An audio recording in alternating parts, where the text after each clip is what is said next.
Hello and welcome to HackerRank Radio. This is your host Adil Bandakwala. I'm psyched to be conversing today with Ramki Gadipati. Ramki is the co-founder and CTO of Zeta, the next-gen cloud-first digital platform for banks and fintechs. He's extremely passionate about product engineering with a strong sense of initiative and commitment to excellence at every step. Ramki has been involved with the DirectEye Group for over 7+ years, having led several tech initiatives in various capacities. In the past, Ramki co-founded Bridal Information and Technology Solutions and was listed in Asia's Best Entrepreneurs Under 25 by Businessweek. He holds a master's degree in management and a master's in software systems from the Birla Institute of Technology and Sciences, Pilani. Ramki, delighted to have you with us on HackerRank Radio. Thank you for making time. Yeah, awesome, Adil. I'm quite excited to have this conversation with you and to meet all the engineers on HackerRank. Awesome. We'll quickly get started, Ramki. The theme for our conversation today is addressing fintech and embeddable banking challenges with Zeta. Ramki, those of us who've heard Bhavin and yourself speak at various forums before have often heard you talk about how Zeta is accelerating the world towards, very interestingly, invisible payments. What do invisible payments mean? Could you please help our audience understand the space that Zeta operates in? Yeah, Adil, thanks for that question. We are enablers, so to speak, Adil. As you could just see, we have seen a lot of telecom revolution. While we see the front-end brands like Jio, Airtel, Vodafone, but actually the enablers of it is Huawei, Cisco, and Qualcomm to a great extent. These are the enablers. These are the guys who created the radio chips. These are the guys who laid the entire standards for the network and build the switching and whatever not it is. And we're able to realize it. Another comparison I could draw is what Airbus and Boeing are to airline industry.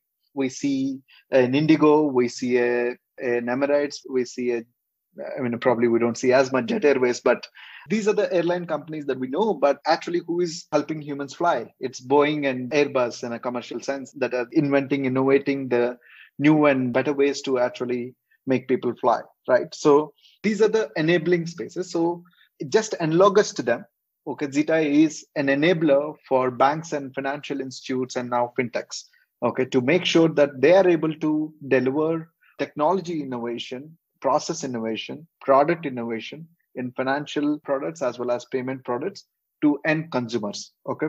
So we are the accelerators, if you will, for the phenomena that is omnipresent around us. So that's why we state our mission as accelerating the world towards invisible payments. And we're the best partners a fintech or a bank could get to realize their ambitions, to reach audiences that they are hitherto not able to reach, to enable products that they could envision them, but not able to realize them.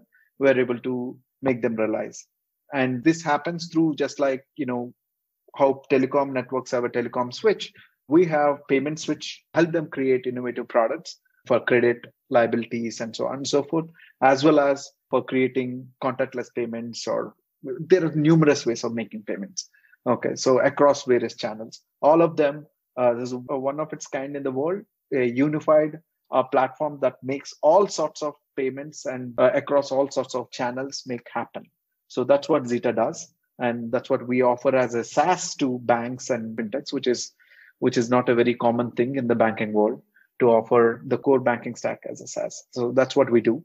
And when we look at invisible payments, Adil, the way we say invisible payments is that, a lot of payments today, you don't want to do a payment because you want to do a payment. Okay. So you end up doing a payment because you're purchasing something. There's something of value that you are actually realizing, and payment happens to be a step in the path. And we believe that, okay, that step can be shrunk so much that one need not feel that it exists. Just like how several of us, we make a phone call, but we have paid for the phone call. We don't realize that. What our objective was to have that conversation with a friend, have that conversation with our parents and whosoever we want to have that conversation. And when we get done with it, we just get done with it. We don't see a payment happening for it. That's how I think payments across the board can happen. But today, that's not what happens when I go and buy some food on Swiggy. When I go and check out something on Amazon, that's not how it happens. Or for that matter, when I go to a big bazaar or some store, that's not how things happen. Payment is a very distinct, elaborate process taking several minutes at times for things to happen and involving some complex interactions. We believe all of them can be done away with if the entire prowess of technology can be put to use for authentication and validation of credentials of people involved in the transaction. And our job, I think this is only a matter of time for this to happen. And our job is to accelerate by when it happens.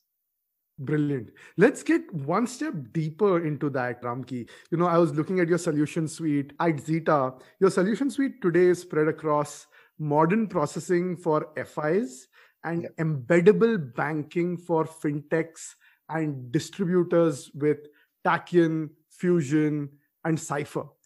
Would love to understand, what do each of these solution lines solve for? Could you unpack those for our listeners?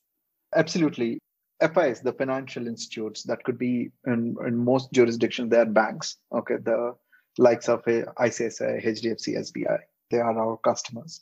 So much like an airline company, as I was just giving a comparison, they need an aircraft to fly people. Similarly, banks, the financial institutes, need systems to run their banking products. Usually they are referred to as core banking products, where all the branches are connected to and all the transactions that the customers perform are recorded, and the balances for the customers are maintained, the risk for the customers is dealt with, and so on and so forth. And the other parallel pillar for the bank to function is the entire payment switch, through which bank starts interacting with the rest of the world through a MasterCard network, Visa network, UPI network, and so on and so forth. So these systems are quite fragmented and quite old in many banks. Okay.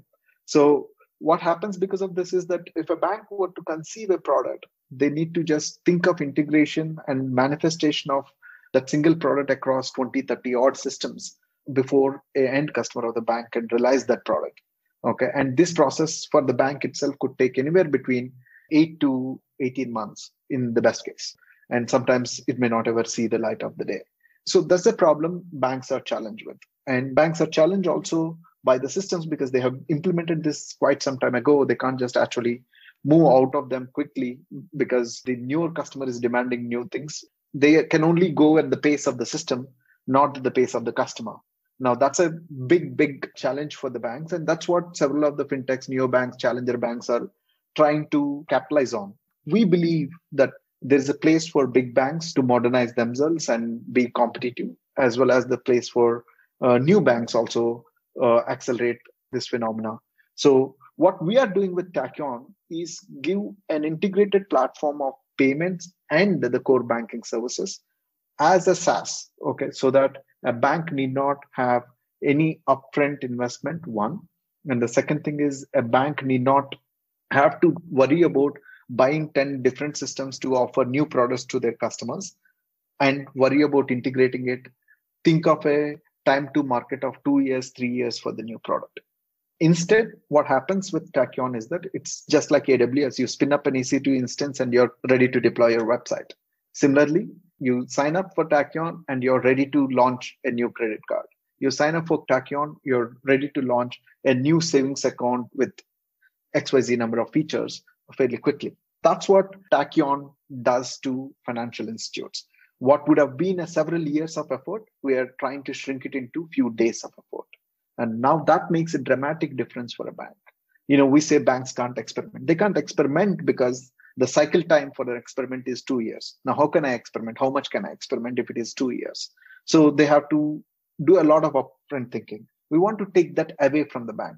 Banks really want it. And we want to enable the banks to be as nimble as a modern day internet company is, right? That's possible. And Tachyon is the means to make it possible.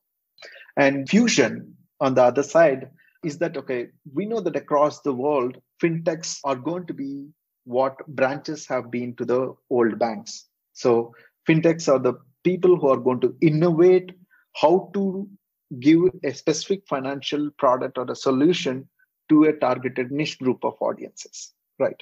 Okay, so the way we look at it is that earlier banks used to look at the distribution as having presence in XYZ geographic locations. Okay, wherever the branch is, that's where the business is. But the modern way in the internet world, it is about wherever the audience are. They're on, let's say, Swiggy, they're on Twitter, they're on WhatsApp, or they're on various other places where they are already consuming services, interacting with media or whatever not, right? And those are the distribution points for the banks of future. And for that, there is a win-win combination between such companies who have the audience and the bank. And for that to be realized, we need to make it very, very easy for these companies who have audience to be able to embed financial products into their common services, what the services that the customer is consuming from them. Fusion is a platform that enables that. Today, for example, Ola has a SBI credit card. I don't know how much time they actually took before they could launch, but I'd be very surprised if it is less than a year from the time that they are conceived till the time it's launched. Okay. But if you were to just look at it with Fusion, we have a fintech that has gone live from the concept to actually acquiring a customer in under 2 months. Wow, that's fascinating. And these are young developers who have come up with an idea sometime just out of college and knowing about the industry, knowing about the space and putting a product out. All of that kind of a thing that happens quite in a very, very accelerated fashion with Fusion. Okay, that's what our objective with Fusion is. And we want to expand those possibilities to various other segments within the financial product offering space. So our objective is to make sure that, okay, anybody with an ambition to create a fintech company, they should not be bogged down by the entire ordeal of integrating with a bank, doing a gazillion number of things before your program can go live with the bank. So Fusion optimizes that for the fintechs. Awesome. So what I understood was that with Tachyon, you're able to actually reduce time to value, which means that you're enabling companies to ship stuff faster in an industry that traditionally is very laggard. They take a lot of time to ship. And that's largely because how their cost structures, how their processes have been, but you're actually giving them this accelerated push to actually run at the speed of Usain Bolt. So that's fascinating. Tachyon is faster than light. So there you go. We've left Usain Bolt behind, faster than light. Love that. Love that. Yeah. But I wanted to double click a little bit on what you said, Ramki. This is particularly on Fusion itself, right? You're doing something very interesting with Fusion. You're actually empowering developers to launch their own fintech by enabling access to 100 plus APIs and 10 SDKs. Would love to understand the backstory of this and the potential this really holds. Yeah, the way we're reimagining, if you just take what Stripe has done to payments, okay, it's a completely developer-first approach to integrating a payment gateway. Okay, they just reduce what would have earlier taken a month to get what's traditionally called as an MIDT ID, and just before you can just start accepting payments online with a lot of documentation. They just shrunk that into a matter of hours, and you just are live on a website for collecting payments, right? So in some sense, I think like that's a major leap.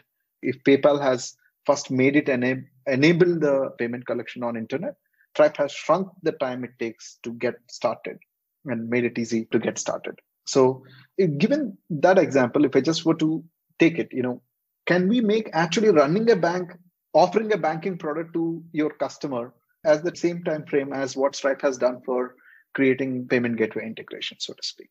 Okay. So this is a single phenomena that we've just taken. We want to just eliminate everything that is in the path that is not optimal and keep shrinking this to make sure that the banking products are available and accessible across the board. And any fintech who wants to partake in that phenomena gets there far quickly than any other possible way.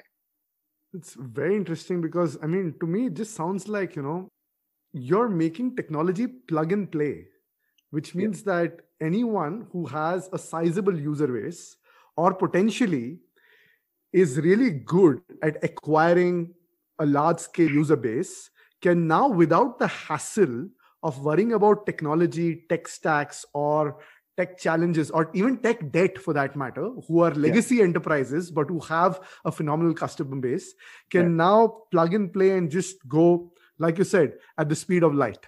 Yeah, absolutely. That's the intent. And obviously, we are working with the ecosystem. There are few things still not at the optimal best, I would say, Adil, but we are the people who will solve that for our customers. Love it. Ramki, I want to ask you about something else as well. Sometime last year, Zeta put out a fascinating blog post titled Understanding How Money Moves. Much like grammar decides the semantics of a language, the payment channel decides the semantics of a payment. Could we talk a little bit about this so we can share the perspectives of this with our developer community? Absolutely. I mean, I think it's an interesting observation. Thanks for getting into that detail, Adil. So one way to look at banking and payments is that banks are giant balance sheets. I know this might be not a very familiar term to our developer friends, but something that once you start looking into banking 2 layers lower, you'll just be able to quickly resonate with this. Banks are giant balance sheet. We are a liability entry to the bank when we have a savings account with them. We are an asset entry to a bank when we have a loan with the bank or a credit line with the bank. And a payment is actually movement of some value in this balance sheet to some other bank's balance sheet. At a very, very core, just that. When I'm making a payment, I'm a customer of SBI Bank and you're a customer of HDFC Bank. When I'm making a payment from SBI Bank balance sheet, some value is going to the HDFC Bank's balance sheet. And somehow these two banks are able to appropriate those entries to each of us, right? So that's a very foundation of a modern payment concept. Now, the question is like, how do you trust that, okay, some value is coming from here, will go there, and by when, okay, yes, I made a balance sheet entry. How does stuff that really matters, balance sheet entry is a balance sheet entry. Ultimately, I need something of value for it. How does that actually get transferred beyond the balance sheet entry between these two banks? So there are several parties and several ways in which these two steps happen. How the balance sheet entries have been transferred from one place to another place, and how something of value corresponding to that balance sheet entry moves between the one bank to another bank. Now, it is simple to envisage this between two banks in the same country doing a transaction in same currency.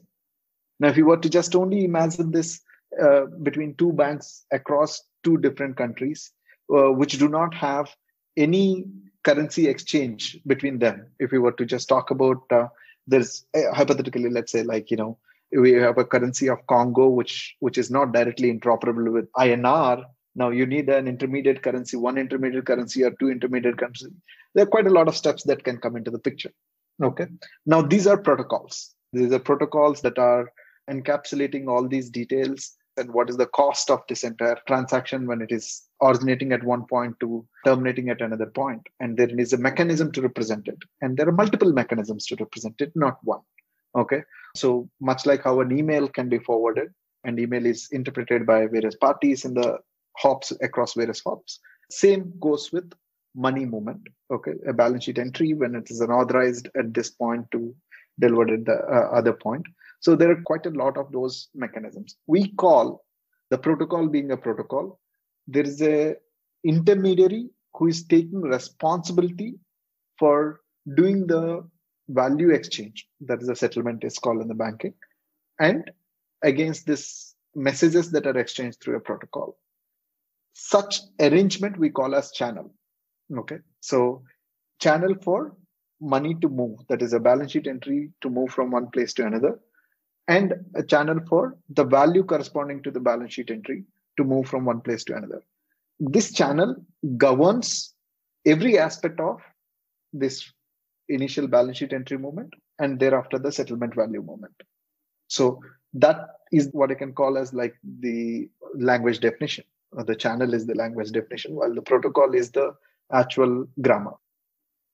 Awesome. That's fascinating perspective. It's very interesting how you've taken industry problems, specific ones, and we're actually trying to solve it via tech. And on that, I have a related question switching gears. And I really wanted to understand for all the developers who are listening in, one thing that developers are always curious to know is what's the current tech and engineering team like at any given organization? And we'd love to pose that to you. What's the current tech and engineering team like at Zeta? What are their backgrounds and what problems are they really excited about solving? Now, you've given us a fair amount from the business perspective, but what do developers really like to solve at Zeta and why are they at Zeta? Right. A lot of developers find stuff that we do fascinating for multiple reasons. The problem space that we deal with is quite vast. Okay, so on one end, we just spoke about how we want to solve payments at a scale that is not attempted by anybody in the recent past. That is, we are not solving for a subset of audience of a country, but we are solving for several banks of several countries. That's how we look at Zeta's approaches. We are a fairly enabling play that is going to be applicable for numerous banks, and accordingly, the kind of a transaction volume that we want to process or need to process by being such a technology provider for multiple banks. For example, any payment gateway, ultimately it has to put a transaction to a bank. And 100 payment gateways, if they are present in the country, we're probably on the backbone of when you're enabling banks. Okay, we should be prepared for that. So there's a problem of scale. There's a problem of complexity because, no matter what you offer as one product, our customers are really large enterprises. Banks are one of the largest enterprises in any country. And the complexity of their ecosystem, your solution should fit into the ecosystem. So the software architecture complexity that it represents, it has very interesting challenges to be able to work seamlessly across all these banks ecosystems. There are systems that have never been upgraded since 1980s.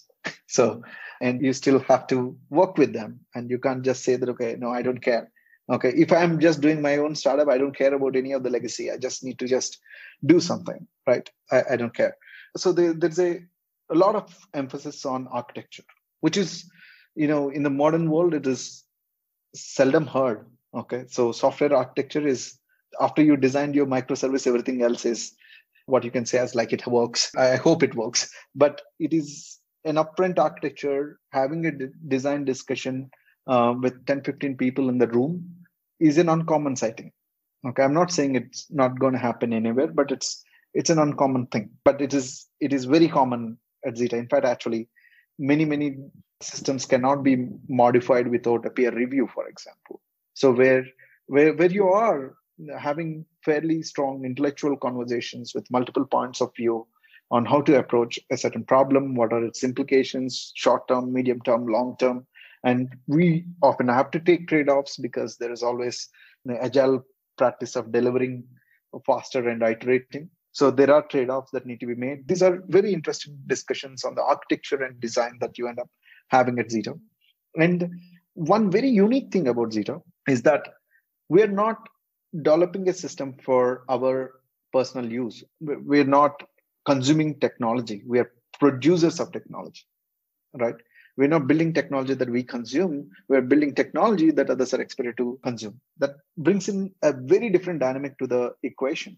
You ought to be mature for others to consume. That's an important requirement at the day one of your technology release. That's one. And the second most important thing here also is that we are in a banking space. Now, it's a very interesting thing that it challenges us with the data localization laws, data privacy laws, data sovereignty regulations. Like if we are present in 7 countries, we are present in 14 data centers. Okay, as an example. So I'm just saying that, okay, because your data must be localized, you need to, banking is a super critical service. You need to make sure that, okay, the business continuity is maintained. We run all our data centers in any cloud that we run in an active mode. So it introduces fairly interesting challenges that are not seen in a regular one location, one geography targeted industry, particularly those that are building technology for their own consumption, right? And most importantly, as I was just saying, we are a tech first company. Our product is technology. Our product, like, if I just were to take Amazon e-commerce, they're building technology. Probably, I'm sure they're building good technology, but the end of the technology is to sell more things, sell more goods on Amazon platform. That's the driver for that. Okay, when I just look at Zeta, the means and end of the technology that we produce at Zeta is to deliver the technical aspects of it flawlessly. Okay, so it's like this, right? A bank is relying on us to have an accurate transaction, 100% availability of your system, and so on and so forth. Okay, those are the requirements for which bank is relying on us. They're not relying on us so that they can get higher interest. They're relying on us to be able to deliver technology faster. Okay, and quality technology. So our parameters, what any individual's impact is assessed, is based on the technical criteria of the technical prowess of the solution that or product that they have engaged in, and how we have been able to deliver with quality in time, and the parameters which often are called as non-functional requirements. Those parameters play a far significant role in engineering process at Zeta. So which are, I think, very, very different and peculiar to Zeta, I would say. Absolutely. It's very hard to nail down a trifecta, and that trifecta is really tech first, speed, and quality. You can normally get two of these. It's very difficult to get all three right. And I'm fascinated that, Zeta has been able to execute on what its intent is. Moving a little bit deeper on tech specifically, what is Zeta's current tech stack like? What specific areas of tech are you currently looking to hire for? What developers and tech talent can expect to work on as and when they join Zeta? Absolutely. I think we have a lot of openings. We're looking for great talent in many, many areas. To just start with, I will just start from the lowmost layer to the highermost layer and discuss the challenges in each of these layers. At the bottommost layer, we have something called as Olympus, which is our complete operations and compute infrastructure platform, we call it as. This is the place which enables Zeta to be completely cloud service provider neutral. Because of the business that we are in, we may have to run on Amazon, AWS, we have to run on Azure, we have to run on GCP, we have to run on XYZ places. So as a principle, we cannot have a technical stack that is bound or consuming proprietary services of any of these service providers. So we are completely cloud native compute foundation stack, as much as that stack can support. And over and above that, we have a lot of work that we have done to kind of create a layer on top of all these, neutralize the cloud service provider dependencies. And there's quite a lot of work that we've done to make sure that our entire posture on cloud is completely opaque to the cloud service provider, because we are dealing with extremely sensitive data, which has the highest amount of security standard requirements. So we cannot even trust the cloud service provider. And we have this zero trust architecture as a foundation for security.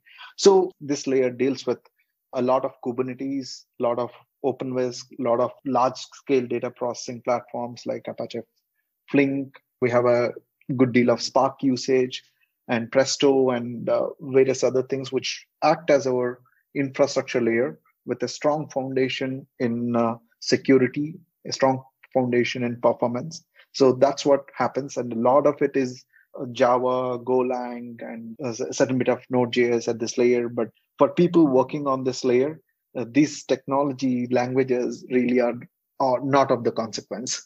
Okay, what really they care about is, how do I deal with the complexity of this several 10, 15 data centers coming together? How do I give visibility across all the things that are happening across all these data centers from a single place? And how could I respond to any incident or issue in production swiftly?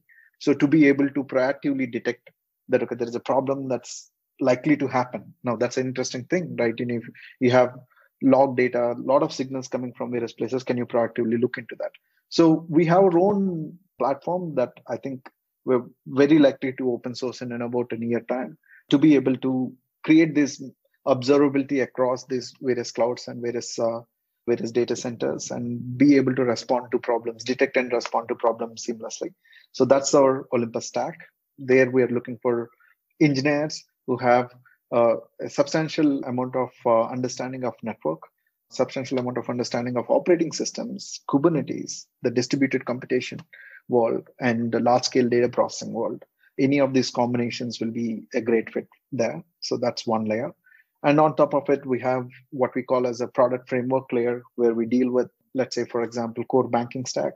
The biggest problem with banking is that extremely consistent accounting system, right? You just need to make sure that the accounting system is extremely scalable. Today, we're just talking about transactions to the tune of 30,000 TPS and 30,000 payment transactions per second. Now, that's a very different thing from serving 30,000 web page requests per second, so to speak. So there's quite a lot of data engineering that is involved, data processing that is involved, and large scale compute that is involved over there. That's one aspect. And we have a fairly complex, banking has a lot of requirements to deduplicate customers, identify fraud.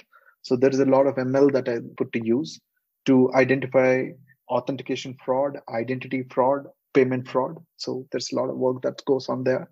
So we're looking for really good engineers who are familiar with Java, but I think like at fundamental level, when we're just looking at a framework layer, we're looking at people who understands software problems, software engineering really well, and who understands algorithms, who can play with data structures, and in areas where relevant, understands machine learning quite well. So those are the areas that we focus on in the product framework layer. But what's important here is that, okay, particularly we are looking for architects who have seen large scale systems. When I say large scale systems, not a system that's scaled out to handle 100,000 requests per second. Like that's a small system that can horizontally scale. Okay. But when we're talking about large scale systems, think of something like a Oracle App Server, extremely complex piece of software, as that could be one example of a large scale system, which handles a lot of complexity, a lot of interconnected components, and so on and so forth, as an example. Okay. So architects who have seen large enterprise systems and can bring in the knowledge of the past, marry it with the possibilities of the future. Those are the people that we're definitely actively looking at in the application framework space. And on top of it, when we work with fintechs, when we work with corporates and large banks, there's always a lot of innovation that they need in the product that they offer to the customer. These are the kind of people who would be nimble, extremely responsive to the opportunities in the market, and create interfaces, create applications that are easy to scale, easy to modify, easy to adapt across various contexts, and so on and so forth. We have a lot of component engineering, library engineering, and so on and so forth that happens there. There, we have engineers working in Node.js, Java, engineers working in Vue.js for the front end.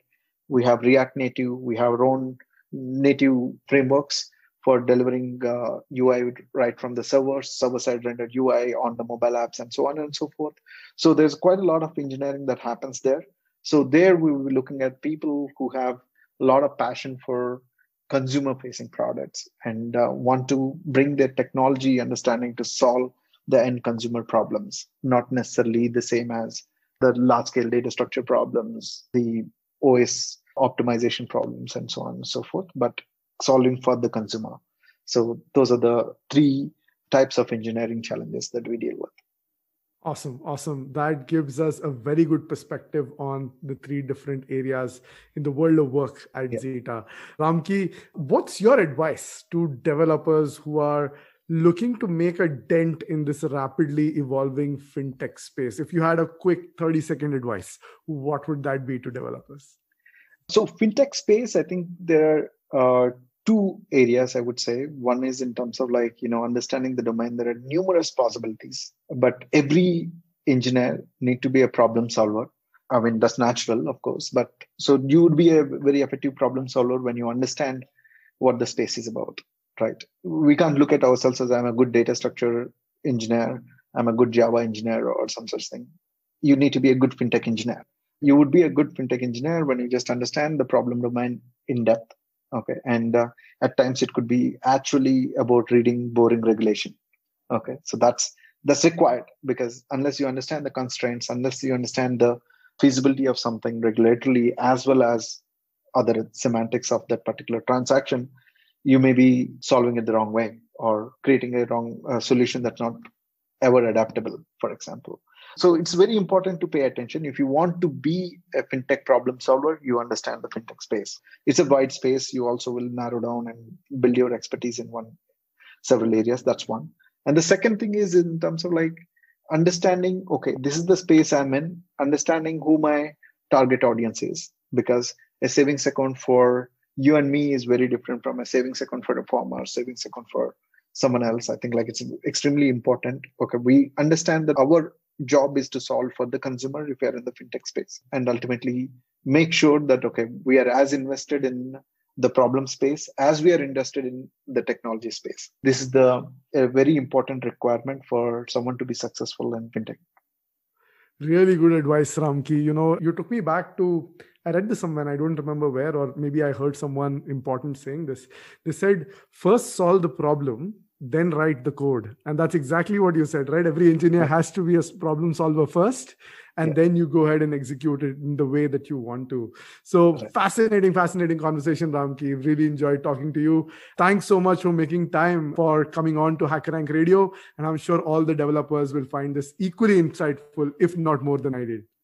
Thank you so much, Adil. Thanks for this opportunity.